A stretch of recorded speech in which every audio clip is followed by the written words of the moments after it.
사무실 직원들이 살려고 달아나자 종이들이 사방으로 공중에 흩날립니다. 일을 막 시작한 신입 비서인 그녀는 비상구가 도대체 어디에 있는지 전혀 알지 못합니다. 그녀는 모든 문을 열어보지만 문들은 잠겨 있거나 아무데도 이어지지 않습니다. 복잡하게 얽힌 이 거대한 사무실 미로는 끝없이 이어지는 복도와 오래된 안내판을 따라 펼쳐져 있습니다. 복도 끝 바로 그녀 앞에는 푸시바가 달린 문이 있습니다. 분명히 저 문이 비상구일 거라고 생각합니다. 저 문을 통해서라면 괴물로부터 도망칠 수 있을 것입니다. 그녀는 온몸을 실어 발을 밀치고 문을 넘어지듯 들어가지만 그곳은 청소도구 보관실입니다. 다시 돌아가는 것 외에는 나갈 방법이 없습니다.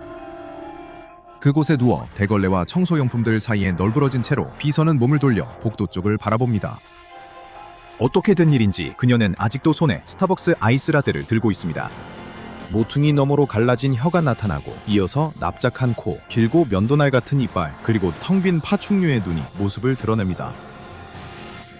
거대한 아나콘다가 카펫 바위를 따라 몸을 감으며 공기를 핥고 비서의 향수 냄새를 맛봅니다.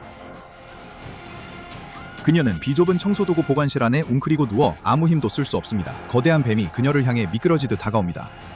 그 뱀은 사람만큼 높이 몸을 치켜세우고 송곳니를 드러냅니다. 비서는 눈을 감고 피할 수 없는 물림을 각오합니다. 나이프와 포크가 탁자 위에 쨍그랑 소리를 내며 떨어지자 다른 손님들이 모두 돌아봅니다. 수염이 덥수룩한 거구의 남자가 토마토 수프를 가슴에 쏟고 거만한 음식평론가는 방금 삼키려던 해산물에 목이 막혀 기침을 합니다. 분노로 몸을 떨고 있는 한 여성이 휴대폰에 대고 소리를 지릅니다. 다음에는 내 주문 제대로 받아야 할 거야. 카라멜 오트밀크 라떼에 얼음 8개라고. 아니 그중 하나가 녹았다는 건 상관없어. 그걸로는 부족해. 그녀는 독서를 퍼부으며 상대방의 직장, 인생, 심지어 가족까지 위협합니다. 그 여자는 식당에 있는 모든 사람이 다시 한번 놀랄 정도로 휴대폰을 탁자에 세게 내려놓습니다. 이번에는 웨이터 중 한 명이 손님들 테이블에 음료가 가득 담긴 쟁반을 몽땅 쏟아버립니다. 소란이 너무 커서 그 여자의 분노가 그쪽으로 향합니다. 실례지만 저 여기서 업무 중이거든요. 좀 예의 있게 행동해 주실 수 없나요? 루이비통 본사로 성큼성큼 들어가는 그 여자는 너무 빨리 걸어서 뒤따르는 새로운 보조 직원이 따라잡기 힘들 정도입니다.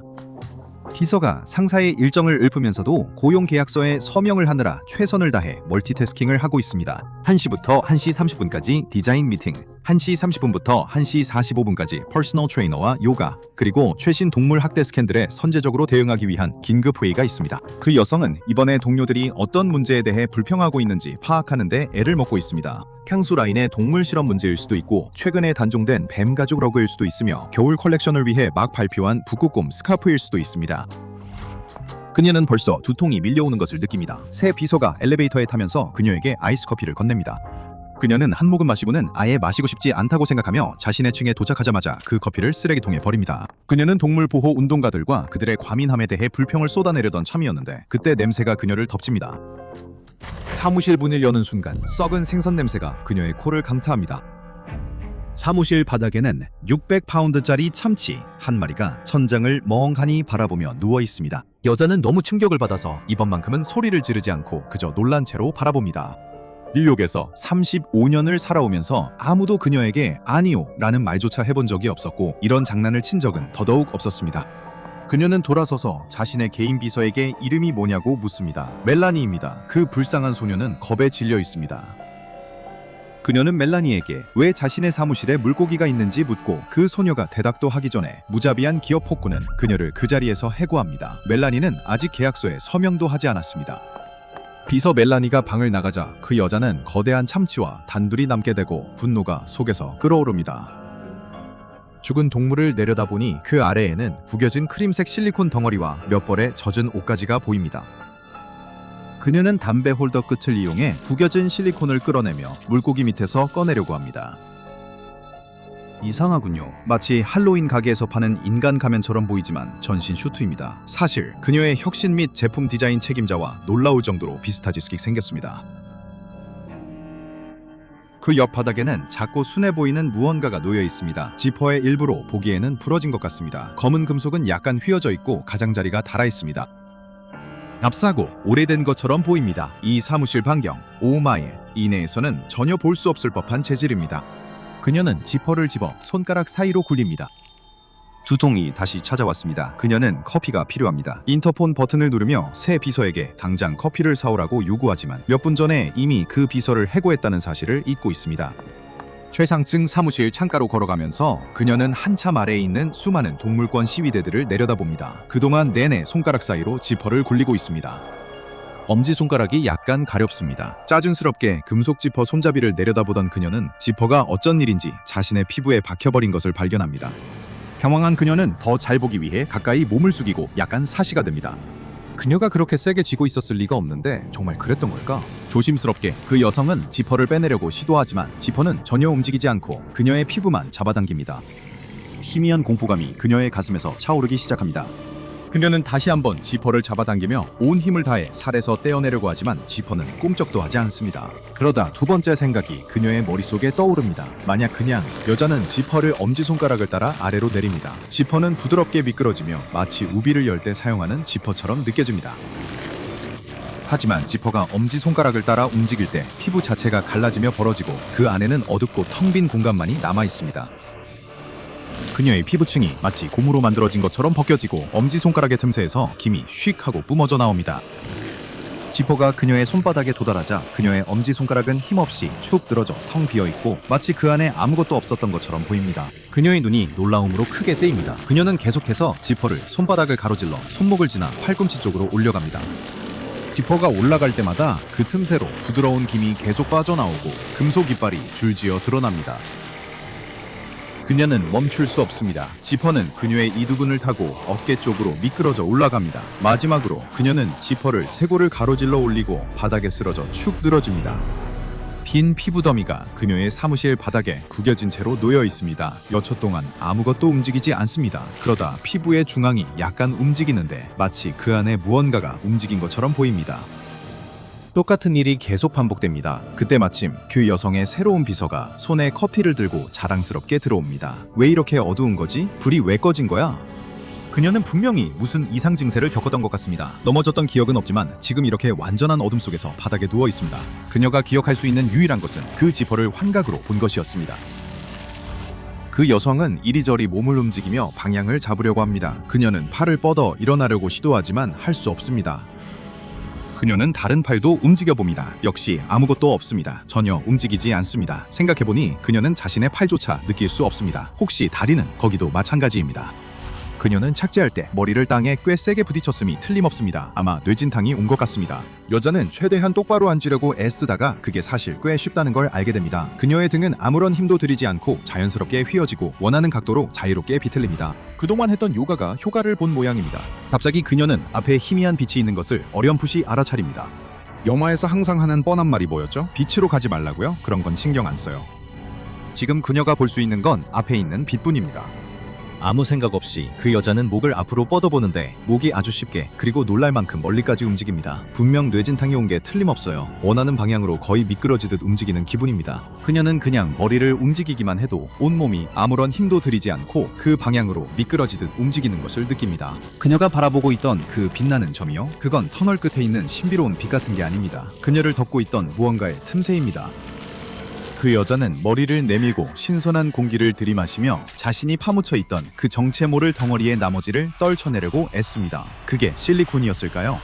그녀는 고개를 돌려 그것을 다시 바라보고는 깜짝 놀랍니다. 그녀는 사무실에서 참치 밑에 있던 것과 같은 실리콘 의상 안에 들어있었던 겁니다. 단 이번 것은 다릅니다. 그녀는 그 얼굴을 잡지 표지와 광고판, 셀카 카메라, 그리고 집 거울에서 수백만 번이나 봐왔습니다.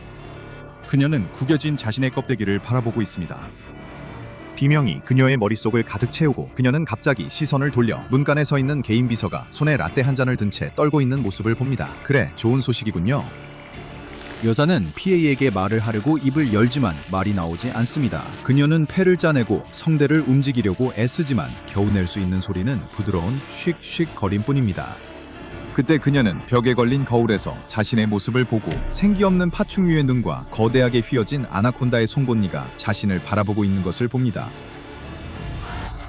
아나콘다가 복도를 누비며 루이비통 사무실에 혼란이 가득합니다. 아나콘다는 리셉션 데스크를 지나 휴게실을 통과해 만나는 사람마다 다가가 도움을 요청합니다.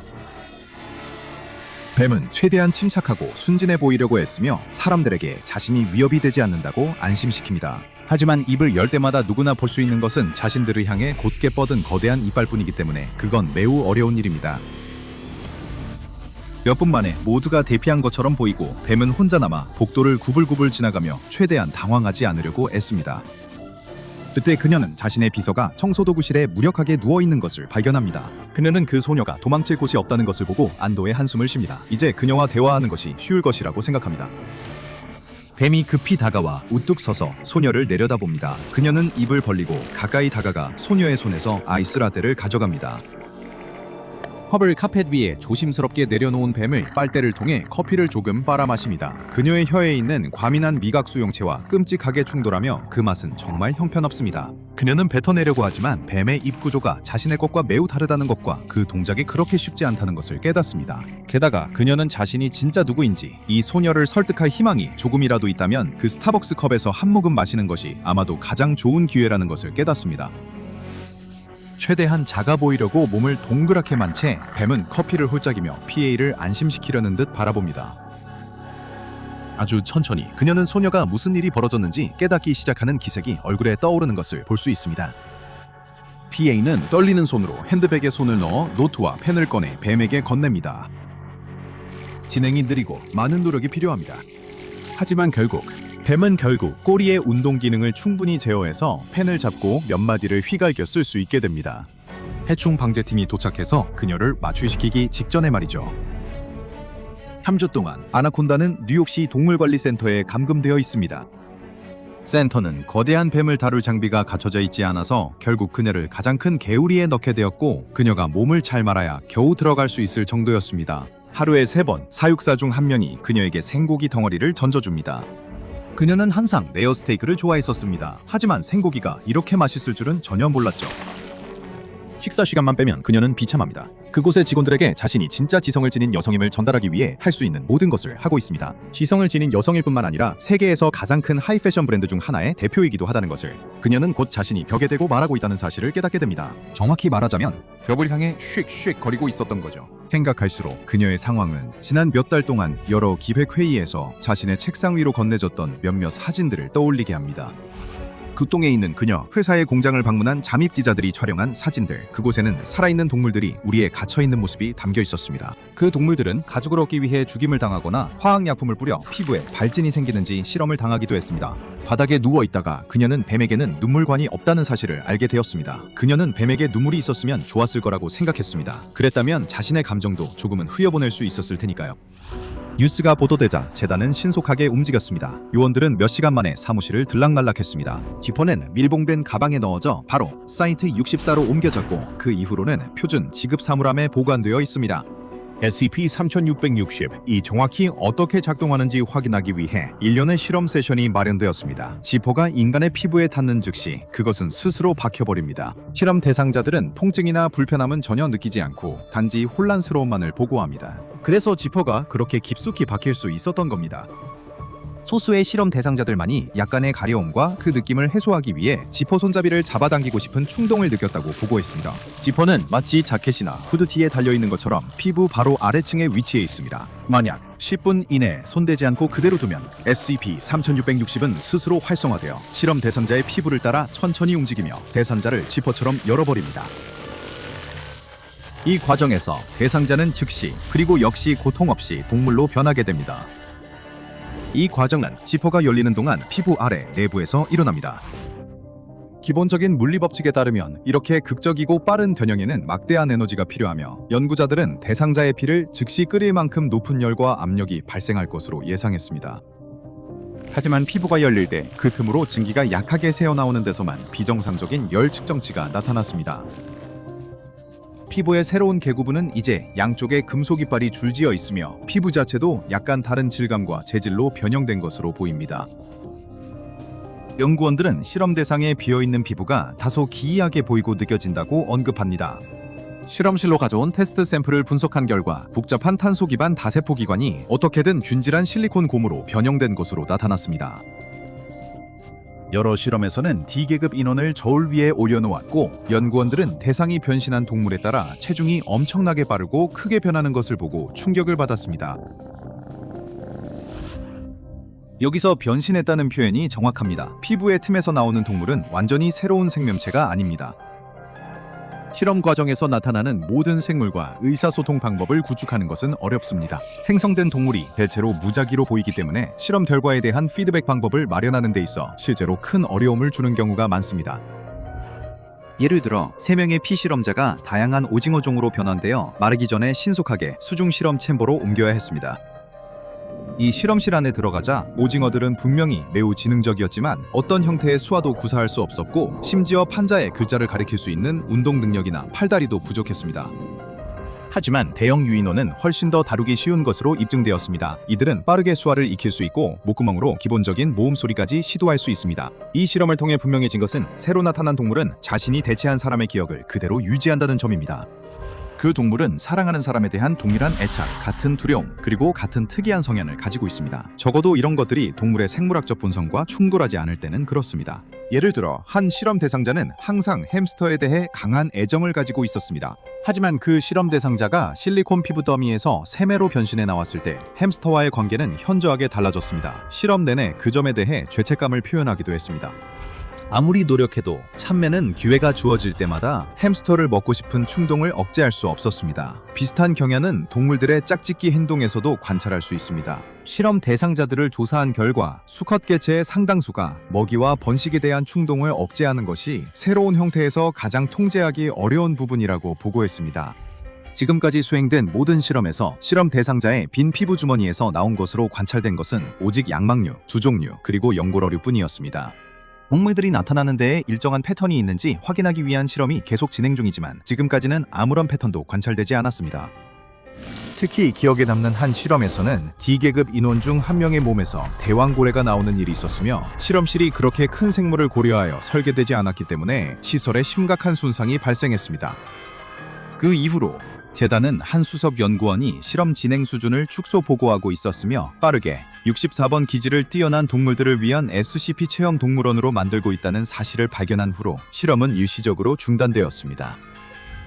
다행히도 루이비통의 대표와 그녀의 비서가 SCP 재단과 연락을 취하는데 성공했습니다. 정확히 말하면 그녀의 전 상사가 뱀으로 변했다는 사실에 대해 그녀가 소셜미디어에서 대대적인 음모론을 퍼뜨리는 것이 목격된 후 SCP 재단이 그녀에게 연락을 취했습니다.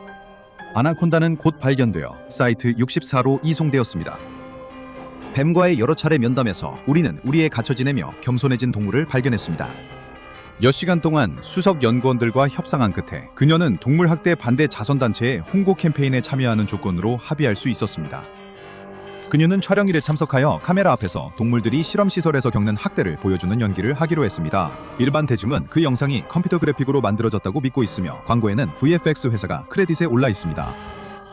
한편 아마존 열대우림에는 인간에게 친절하고 아이스 커피에 이상하게 중복된 거대한 뱀이 새로이 살게 되었습니다.